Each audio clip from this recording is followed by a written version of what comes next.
A partir de este momento comienza la parte editorial de Platica con Ángel. Hoy es martes 10 de diciembre del año 2024. El título de la parte editorial es el siguiente: ¿estamos preparados para enfrentar la complejidad actual?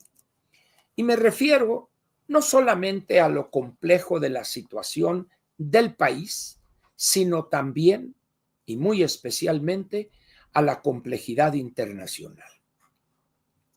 Como les he dicho, yo vengo siguiendo ya de una manera, vamos a decir, sistemática, formal, la política y la economía mexicana, quizá desde mediados de los años 60, 65, 66, ¿verdad? De tal manera que ya casi tengo 60 años siguiéndole la huella a esto que se llama la actividad política en México y también la economía y, por supuesto, a los principales integrantes de la clase política que van cambiando de tiempo en tiempo. Y no recuerdo una etapa con tal gravedad y complejidad como la actual. Esta situación requiere cuadros formados, cuadros políticos con experiencia, con capacidad probada y resultados también probados en lo que sería la gobernación.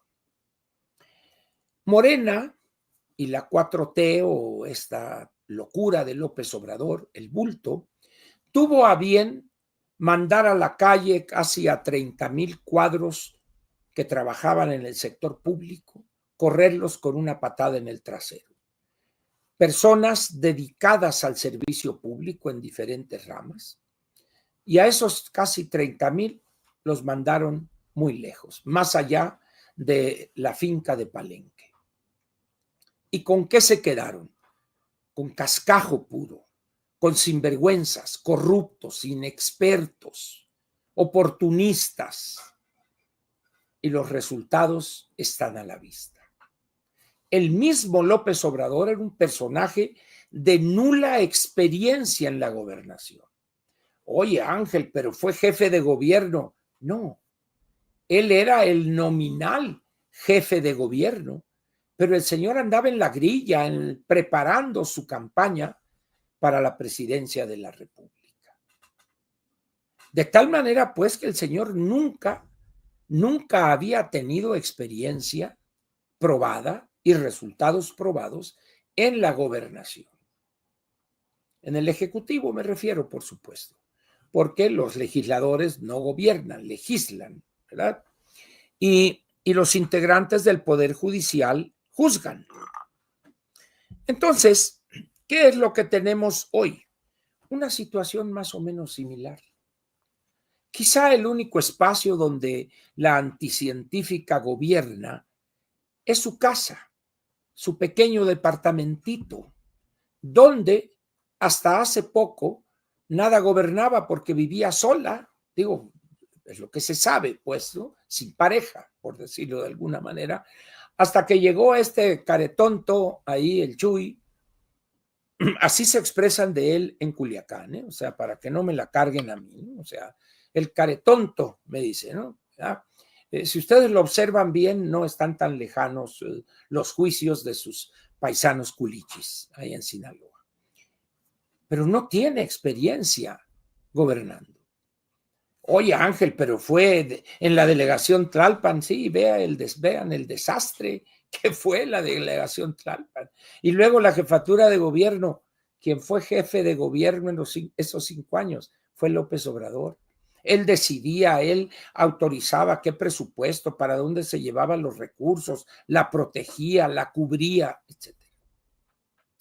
Y hoy, cuando al menos en el ámbito formal tiene que decidir, es un desastre las decisiones que ha tomado. No se digan las opiniones y la forma como tiene de conducir este barco que va a la deriva, que es México. En esas condiciones, pues, estamos en el peor de los mundos posibles. La gravedad es alcanza niveles impensados todavía hace poco. La situación de las finanzas públicas es de pronóstico reservado. La incapacidad de los integrantes del gabinete va desde el enamorado que anda buscando una cunita, anda buscando pañales, cuáles son los mejores, pasando por la señora esta que está en Bucareli, que no sabe ni qué es la Secretaría de Gobernación, un secretario de Salud que, pues por el aspecto, se murió hace como 3 meses y no le han dicho. En educación, el político más feo de la galaxia, que es un rata de currículum amplio, ¿ya? Y una bola de grillos inútiles ahí, empezando por este joven Marx, bueno, ya no tan joven, Marx Arriaga, un subsecretario, un grillo que quedó frustrado porque no pudo hacer la revolución en los años 60, un señor de apellido portugués, creo, que fue su gran mérito es haber sido cuñado de Pablo Gómez y eso le permitió llegar a esos niveles. Es subsecretario, tengo entendido, en gobernación. Y así, vaya usted, es lo mismo. Entonces, y las personas que rodean o los del entorno cercano a la anticientífica, pues no dan asesorías, dan lástima. Un inútil, un junior que nunca ha trabajado, este señor de apellido Cárdenas, que si no tuviera ese apellido ni al cine podría entrar solo. Un hombre de una familia muy rica, con la fortuna que les heredó, no solo en dinero, sino también en propiedades en Michoacán y aquí en la Ciudad de México, el Tata, el general Cárdenas, que no hace nada, dicen que es jefe de oficina, cualquier cosa que ello signifique. Y luego el Bañagatos de Monsiváis, este joven de costumbres desviadas, que es jefe de asesores. Pues, ¿en qué podrá asesorar a una doctora en hornillas de leña? ¿En qué la podrá asesorar? Bueno, en esas condiciones, el país está frente a una situación crítica, no solo por la complejidad económico-financiera, sino también por la pésima o bajísima calidad de los cuadros que integran el equipo gobernante. Ahora bien, una de las características del modelo de economía cerrada que tuvimos hasta 1986-87 se caracterizaba, entre otras cosas, por rechazar lo externo y verse el ombligo idolatrando lo interno y lo pasado. Mientras el resto del planeta, después de la Segunda Guerra Mundial, empezó a abrir sus economías, cada país, los países, de intercambiar bienes y servicios los unos con los otros e implantar un modelo diferente de desarrollo económico, la economía abierta, de mercado, incorporarse a la globalidad. En México no solo estábamos aislados, sino que teorizábamos acerca de las bondades de ese modelo cerrado. El daño que causó en esos decenios esta Comisión Económica para América Latina, la CEPAL, con un grupo de grillos con lecturas mal digeridas y un antinorteamericanismo enfermizo, los cepalinos, que eran los defensores y teóricos de este modelo, le hicieron mucho daño a América Latina. En México, el grito de guerra era: como México no hay dos. Y me decía un amigo colombiano en Lecumberri, que ahora es huésped distinguido en una prisión en Brooklyn, en Nueva York, ¿no? Me decía: Ángel, si con un México ve cómo está el mundo, imagínate con dos. Bueno, De tal manera que hubo una corriente que se fortaleció con el contenido de escuelas de economía como la UNAM, por ejemplo, y algunas otras escuelas públicas de economía. En las de administración se aprendió a odiar, si no es que a rechazar con virulencia a los empresarios, al sector privado. Pero de repente se encuentran con una nueva realidad que los aplastó, al menos intelectualmente. La apertura de la economía cuando debimos entrar al GATT en 1986 y luego la apertura ya evidente en 1987. Y esa gente se quedó atrás, adorando el pasado y difundiendo la hierba venenosa, diciéndonos a quien quisiere oírlos, mas no escucharlos, pero era efectivo, porque ahí iban como rebaño, ¿verdad? Que el México de antier era mejor que el de hoy y que el de mañana. Cosa por demás imposible. De tal manera que los mexicanos fuimos educados desde los años del general Cárdenas, allá en la segunda mitad de los años 30, a la fecha, al 2018. Fuimos educados para rechazar lo ajeno, la apertura, el mercado y añorar una etapa que es imposible ya de replicar o de repetir si usted gusta. En esas condiciones, pues, estamos hoy.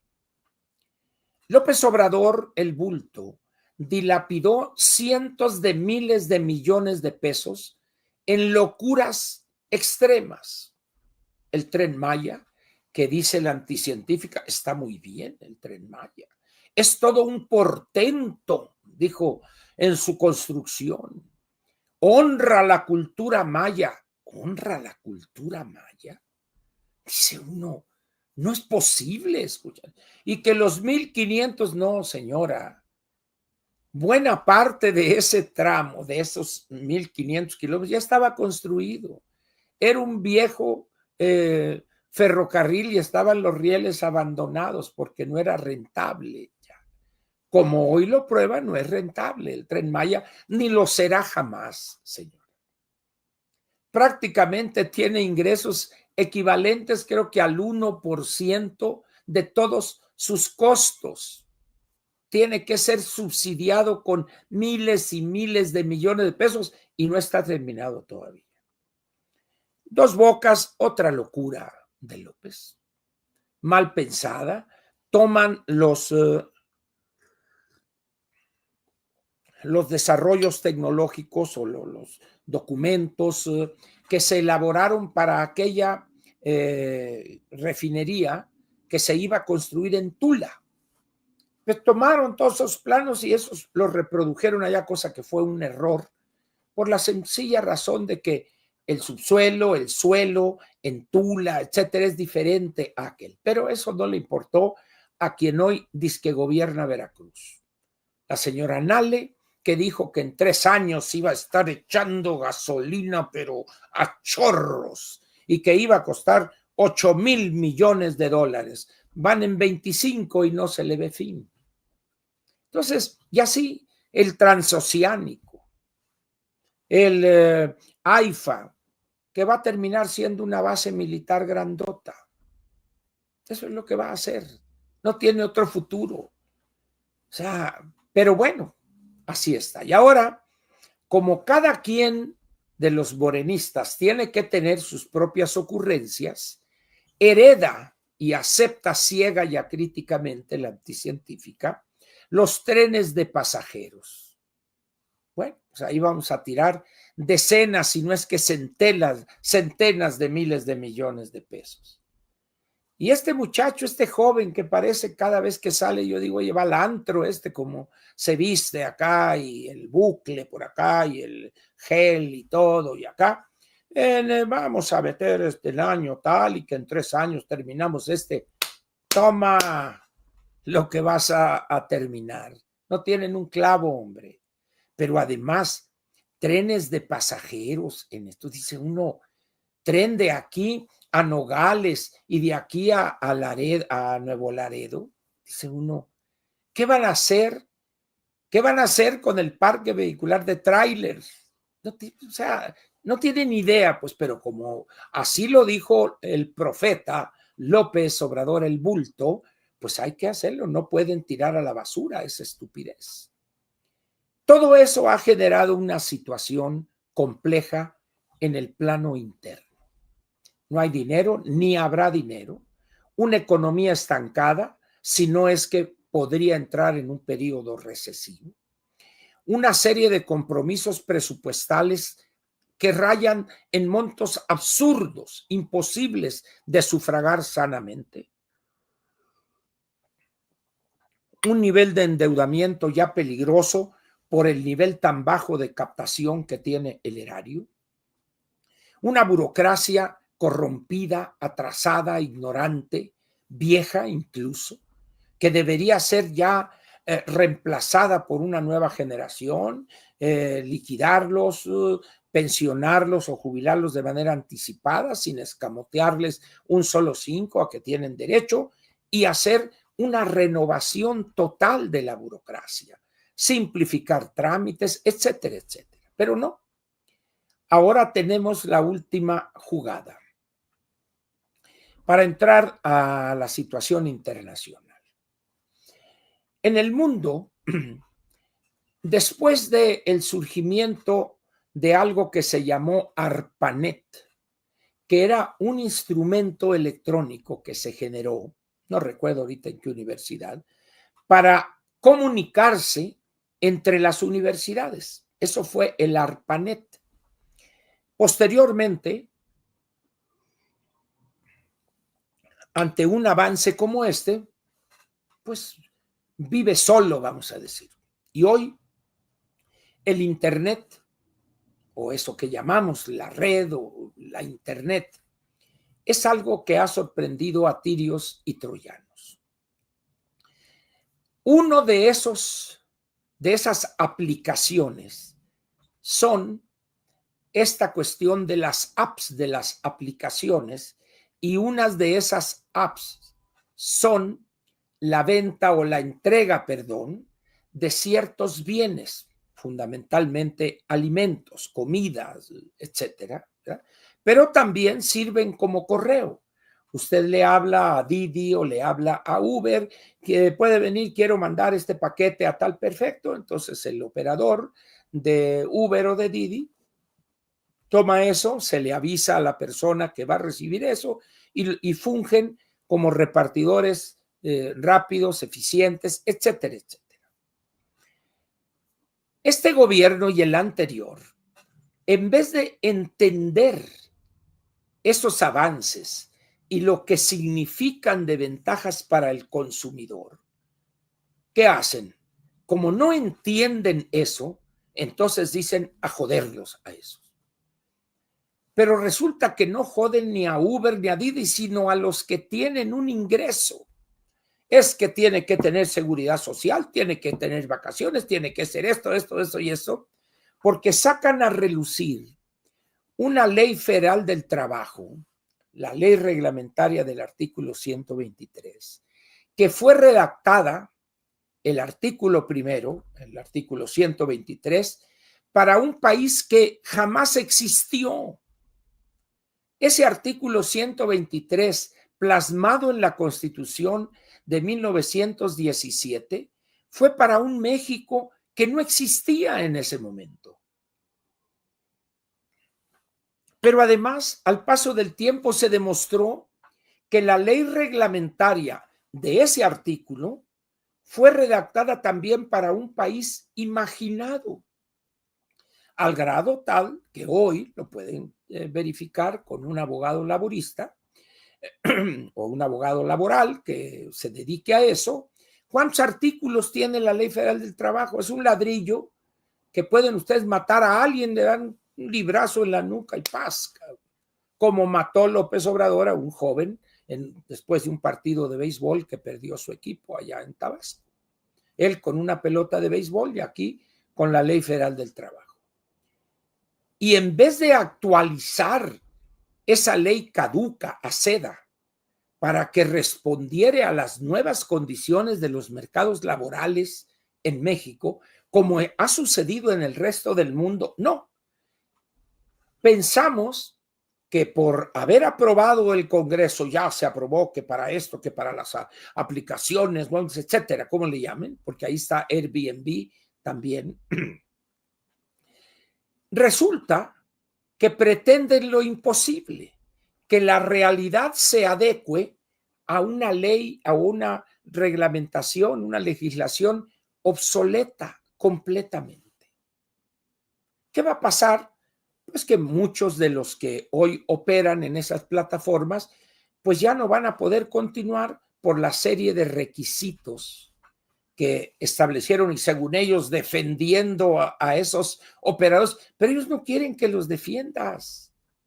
Ellos así están ganando dinero. Muchos de ellos son pensionados ya. Tienen una pensión, tienen el servicio médico y trabajar en una aplicación de eso es un ingreso extra. Trabajan 3 horas, 4 horas. ¿Cómo van a normar eso? ¿Cómo le van a hacer ahí? No tienen ni idea, les vale madre. Ese es el gran dilema del país. Querer enfrentar los problemas de hoy y mañana con una legislación de anteayer. De esto habla frecuentemente en sus colaboraciones en Reforma los domingos, con un conocimiento y un dominio del tema sin igual, el doctor Luis Rubio. Tenemos instituciones creadas hace más de un siglo en algunos casos para un país que ya no existe. La Ley Federal del Trabajo fue desarrollada, pensada para un país cerrado. Hoy, México es una economía abierta. Hay que crear esos nuevos instrumentos. El campo mexicano responde a una ley que viene en lo esencial de 1857, la Constitución del 57, reproducida con algunas modificaciones el 17. Para un campo en el tercer decenio del siglo XXI que debe de competir con agricultores brasileños, canadienses, argentinos, norteamericanos, que posee esa empresa agrícola cientos de miles de hectáreas. Y aquí usted no puede poseer más de 100 como ciudadano mexicano. Pues es evidente que sus niveles de productividad son mínimos o nulos o negativos, cada vez va siendo más ineficiente en términos de la productividad. De tal manera, pues, que esa clase política responde a ese México que ya no existe e inventa cosas. Por ejemplo, hoy he leído o he visto ahí en una de las redes sociales donde el PRI está lanzando una amenaza a los bancos por las comisiones que cobran tan altas ante la pobre gente, etcétera, etcétera. Es un pleito viejo que de tiempo en tiempo surge otra vez. Yo no sé si estas personas que están hoy en el PRI manejan esos posicionamientos económicos. Entienden que no hay servicios prestados por la banca o por otras entidades que son gratuitos. No. Si uno desea obtener un servicio, tiene que pagar por ello. Que unos bancos cobran mucho, bueno, a buscar otro. Es lo que se hace en una economía de mercado. Pero no, aquí lanzamos la fuerza de una fracción de senadores que son 14 de 128. ¿Qué va a suceder? Nada, ni los van a pelar. Y así hay muchos temas donde es planteárselo, y aquí estaremos los del PRI, valientes, defendiendo. Pero ¿quién dice? Pues, ¿quién los hace en el mundo político? Nadie. Han llegado a un nivel de, ¿cómo se puede decir? De ninguneo, de pues, que no tienen peso político, pues. 35 diputados de 500, el 7%. Pero dice Moreira, gracias al PRI se inscribió en la Constitución, los programas del bienestar. ¿Gracias a quién? Y dice uno, bueno, ya bájale 3 rayitas, profe. Y así estamos. Pero el mundo sigue avanzando. Las aplicaciones brotan en el mundo, miles diarias. Ya no es el Airbnb, ya no es Didi, ya no es Uber, eso ya es historia.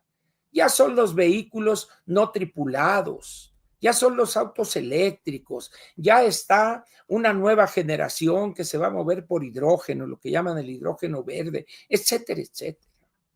Ya no son las termoeléctricas, son los parques eólicos, los parques fotovoltaicos.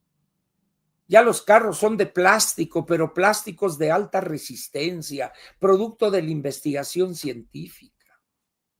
Es decir, estamos viviendo en el pasado y además queremos irnos todavía más atrás frente al mundo, el resto del mundo que cada vez se aleja más en el futuro. Estamos ahorita en esta moda de la inteligencia artificial, que como dijo algún estudioso, no hay inteligencia artificial, lo único que hay es estupidez real. Se ha generado todo un mito, el cual es imposible rebatirlo. Ya está bien, sí, la inteligencia artificial. Que la inteligencia, que las máquinas que van a pensar. Ay, no jodan, por favor. Pero en fin, ese es el nivel. Y en México estamos queriéndoles inculcar a los niños desde la primaria lecciones de materialismo histórico y materialismo dialéctico, visiones o instrumentos que ya están en el basurero de la historia. Para eso está Marx Arriaga y está un señor de apellido Concheiro, ya me acordé, Concheiro. ¿Qué dice uno? ¿Cómo vamos nosotros a ponernos al día? Dejen ustedes con visión de futuro. No. ¿Por qué razón? Porque la clase política se ha enriquecido cual jeques con esa visión de pasado, porque mantienen en la ignorancia total a decenas de millones de mexicanos y con dádivas miserables los tienen ahí atrofiados, emasculados, diría el clásico. Es decir, los capan, pues, para que no tengan cataplines, diría Paco Sea, y se convierten en zombies prácticamente. En esas condiciones, pues, ¿alguien se atrevería a afirmar que vamos con este gabinete que tenemos de puro cascajo, con estos políticos, con esta visión de una científica falsa, una científica que se ha inventado un cuento? Vamos a poder, deje usted, incorporarnos a esa avalancha de conocimiento en el mundo, siquiera a comprender su significación. Porque comprender esa significación nos obligaría a cambiar de raíz el contenido curricular de la educación que imparte el Estado desde preescolar hasta el nivel superior, y no se diga los posgrados. Pero no estamos dispuestos a hacerlo. ¿Por qué? Porque así vivimos bien, porque así los sindicatos en las universidades controlan el presupuesto, las plazas, etcétera. Por eso cuando presumen los universitarios, es que la UNAM es la número tal de no sé, pero vean ustedes el cochinero que hay en filosofía y letras, que ya lleva 30 años ese grupo de delincuentes, de bandoleros, y ningún rector en esos 30 años se ha atrevido a sacarlos. Pero presumen es que la ley y su respeto, pues será que compran en la Casa Ley, que es un supermercado, pero la ley, en términos del derecho, se lo pasan por el arco del triunfo. En esas condiciones, pues, México, es mi punto de vista, no tiene los elementos mínimos, no solo para participar de una manera activa en esa gran transformación del mundo. Es más, no tenemos ni siquiera para entender esa complejidad.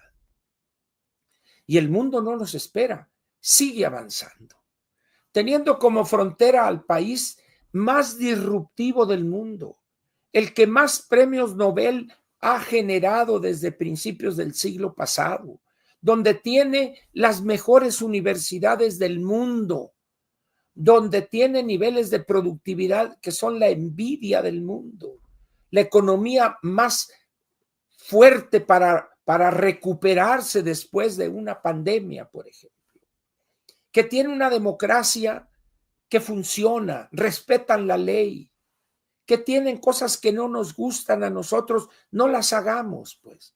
Pero lo bueno, vamos a intentar aplicarlo aquí de acuerdo a nuestras condiciones. De tal manera, pues, que somos ignorantes, pero que nos gusta la ignorancia.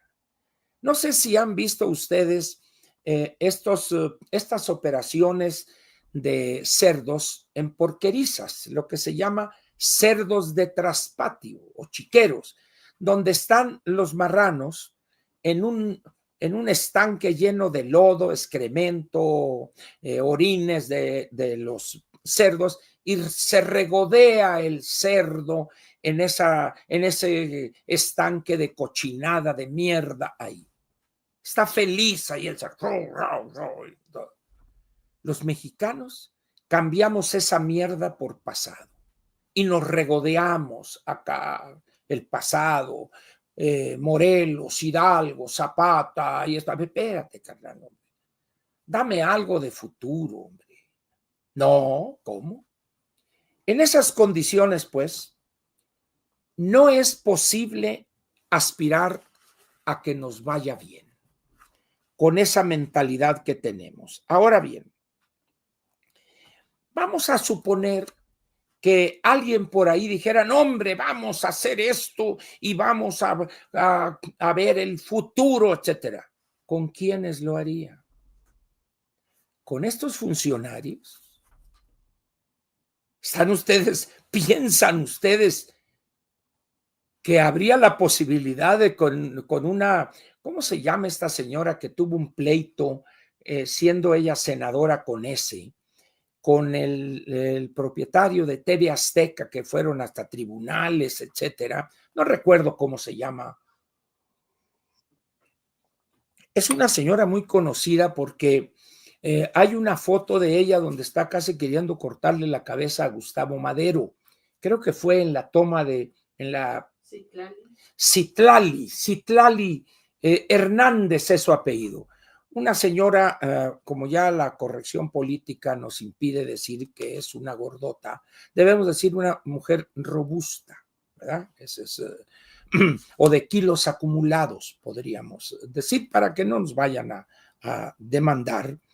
Con ella, con Mario Delgado en educación, Diosito querido, con Juan Ramón de la Fuente, que cada negociación piensa que es una consulta psiquiátrica, o con Marcelo, que cada día se levanta viendo a ver qué negocio va a hacer para acrecentar su inmensa fortuna, con Rosa Isela, que lo único que sabe es preparar teleras con huevo con jamón para dárselo a los hijos de López para irse a la escuela y comerla en el recreo, esa torta.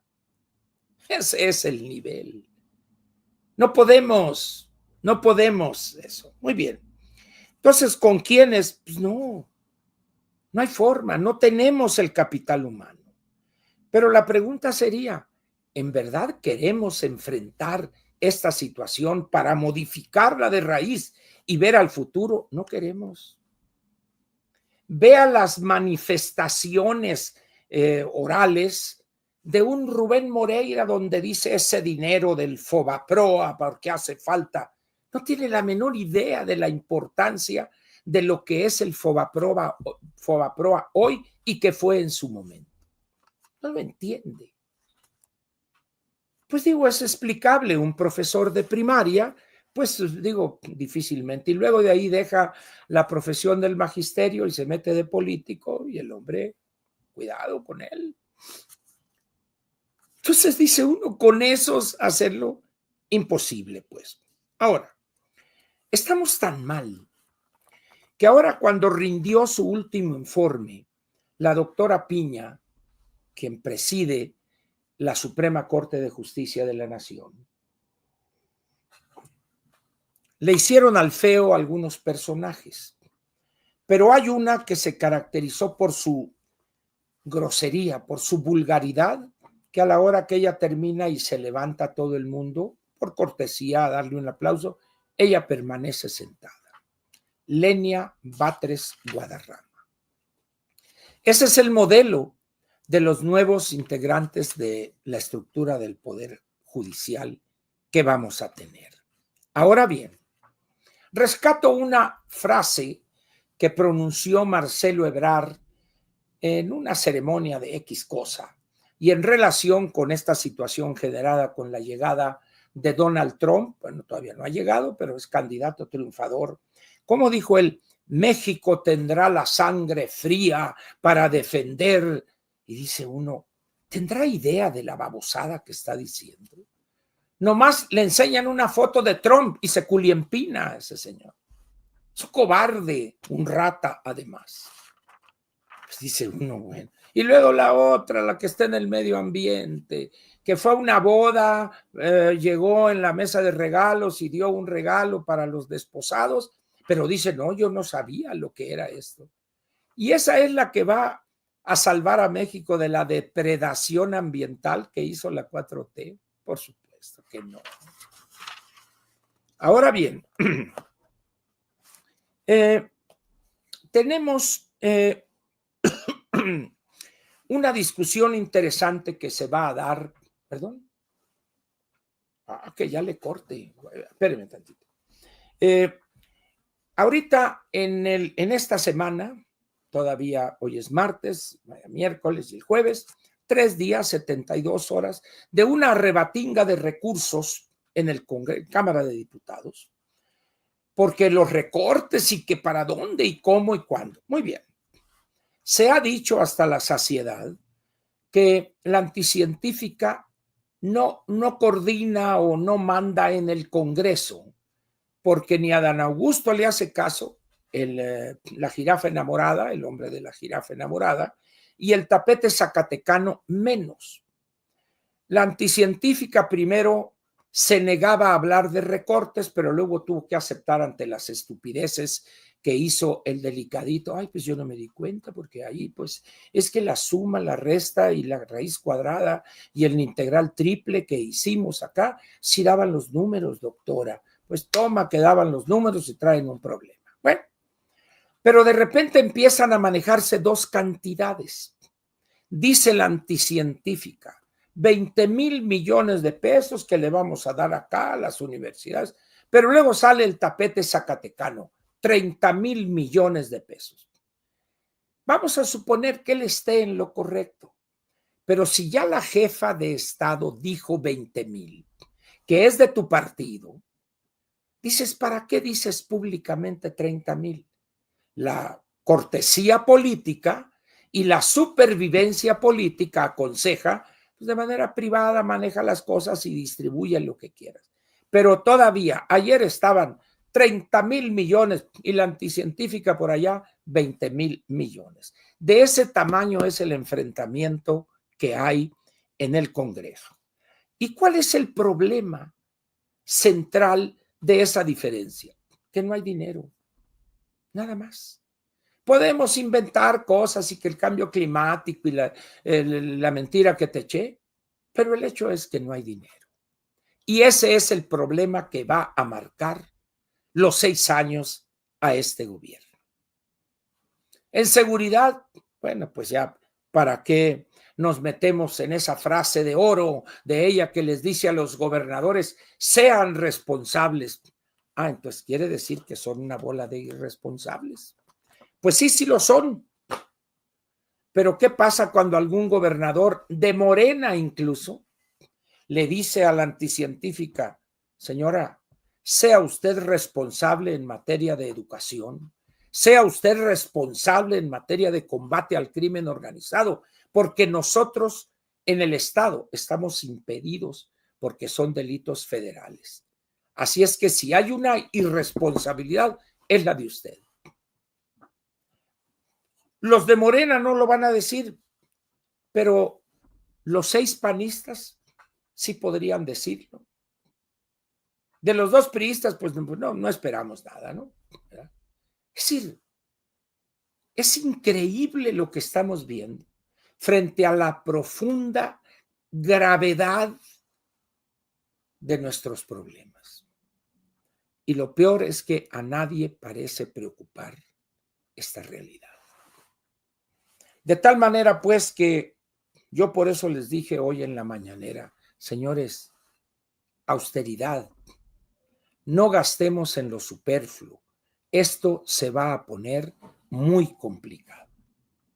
Espero que con esto que he planteado haya podido darles elementos a ustedes para que acepten que las cosas en el país, aparte de la complejidad, están muy graves. Y no nos metimos a las consecuencias de esto que pasó en Siria, la invasión cobarde a Ucrania, etcétera, etcétera. Y por supuesto, la llegada el 20 de enero del año próximo de Donald Trump a la presidencia de los Estados Unidos. En este momento termina la parte editorial de Platica con Ángel correspondiente al 10 de diciembre del año 2024.